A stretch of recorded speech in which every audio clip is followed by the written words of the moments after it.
Welcome to the banker lamp. Please enjoy the video. You start by warming butter and separating 4 yolks so they mix smoothly. Cold yolk C's.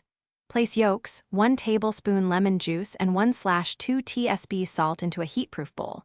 Whisk briefly to combine. This acid stabilizes the emulsion and adds flavor. Make a gentle bain-marie. Simmer water, not a boil, so steam heats the bowl evenly. Once the bowl sits over the water, begin whisking steadily.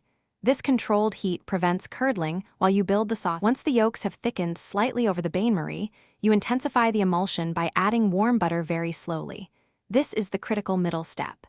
Keep whisking vigorously while you stream in butter. If you rush, the sauce will split because the fat overwhelms the proteins. If you prefer, use an immersion blender and pour butter slowly. The blender maintains sheer and steadier emulsion. Make sure the butter is warm but not scalding, so the yolks stay stable and the texture becomes glossy and velvety. You finish by removing Hollandaise from heat once it's thick and glossy, then taste for lemon, salt, and a pinch of cayenne to balance richness.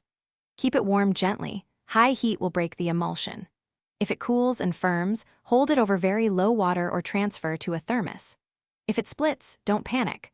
Off heat, whisk in 1 teaspoon of warm water or a fresh yolk to rebind the sauce.